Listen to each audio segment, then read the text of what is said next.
Back here on CBS Sports HQ, if there are murmurs, Tommy, about LeBron James potentially going somewhere else other than the Lakers, of course we're going to talk about it. And there's the whole $52.6 million option that we have to talk about as well, because LeBron picked up that player option.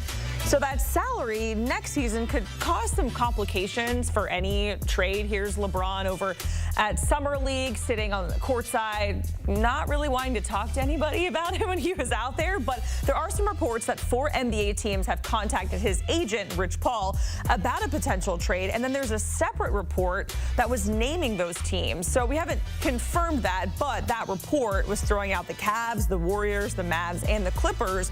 And again, LeBron opted into the final year of his contract with the Lakers, has a no-trade clause, so any move would require his approval. So let's dive in and what it could look like if LeBron were to get traded and all the logistics. And for that, we have our NBA analyst, Gonzalez and Sam Quinn. Sam, you have a lot of very in-depth articles about salary cap and the aprons and all of that helps us, like pedestrian people, try to wrap our heads around it, right? So I want to come to you first. In terms of the money, what would a trade, or I guess how does a trade even work for LeBron when we think of the nearly $53 million and at his age, about 40 years old? It's incredibly complicated, right? The apron world that we now live in makes any trade complicated. But that's especially true when you're talking about a player making over $50 million who's 40 years old, right? There are teams around the league who, if you would have said, oh, you can trade for a 35-year-old LeBron, yeah, they might break the bank. But look at the teams that you listed above. Cleveland. Well, Cleveland's above the second apron. They're far above the second apron. They'd have to shed $20 million in salary just to make this legal. Dallas would have to do a 4-for-1 trade just to make the money work, right? It's very hard nowadays to fit a player making this much money into your cap, especially in the middle of July, right? Because if LeBron had come to this decision, if he had wanted to have been traded, he could have gone to the Lakers in May or June, given them time before everybody else's books were set, and then they could have canvassed the league with a little bit more flexibility. Now, most of the rosters are set. Brooklyn has spent a lot of its cap space. They're not going to be as able to facilitate trades from a cap standpoint as they maybe were a few weeks ago. Utah's kind of emerged in a similar position where they've got a little bit of space, but they're not going to be too eager to give it away for nothing. Making a trade work just in terms of the numbers right now would be incredibly difficult. And outside of a very small number of teams that can match with one player, a Jimmy Butler from Golden State, a Karl Anthony Towns from New York, it gets really hard to make a trade like this without totally gutting your entire roster. So, John, let's talk about some of those teams that we threw out there, right? With the Cavs, the Mavs, the Clippers, the Warriors. Which of these teams, in your opinion, is in such a win-now mode mentality that they would be able to, or be willing, I guess, to work with that huge number and acquire a guy like LeBron James, who, again, is turning 41 years old in December, and have him for maybe a year or two? Out of the 4 teams, which to you could you actually see that happening for, given all the circumstances that we just laid out?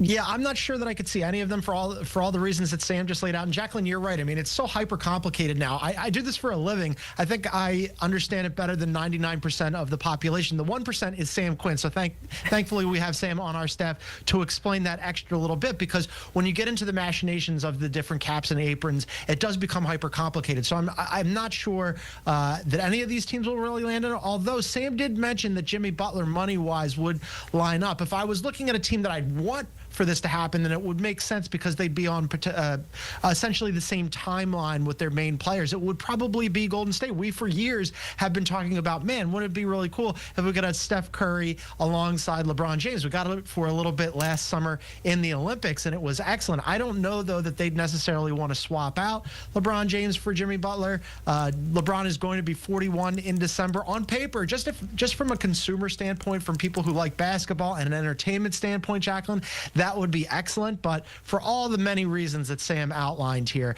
it's just really difficult when you're talking about a guy who's making $52.6 million and is going to be 41 in December.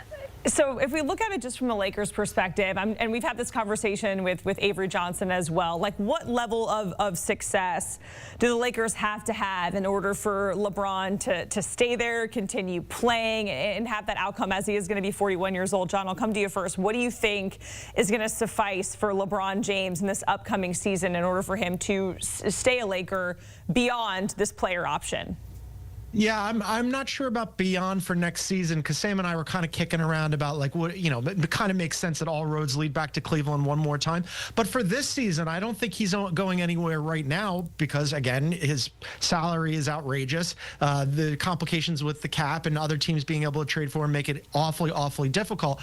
But also, like, he has an opportunity to do something with the Lakers this year, right? I mean, they were the number 3 seed in a loaded Western Conference last year. They got Luka Doncic. They go and sign DeAndre Ayton, which was their biggest hole, a starting center. That starting 5 is actually pretty good. Now, the bench is a disaster once you get into, you're looking at major minutes with Jared Vanderbilt and Gabe Vincent, and I guess you're going to hope that Dalton Knecht figures out how to play professional basketball. But if you're LeBron, you're thinking to yourself, I'm going to be 41 in December. I'm playing next to a guy who's perennial first-team All-NBA in Luka. No, we're not Oklahoma City or the Rockets or the Denver Nuggets, but for that next tier pack, the Lakers should be right there, so it might be easier. I know he's upset. He didn't get his new deal, his new 1-1, but things could be worse than playing one more season with the Lakers.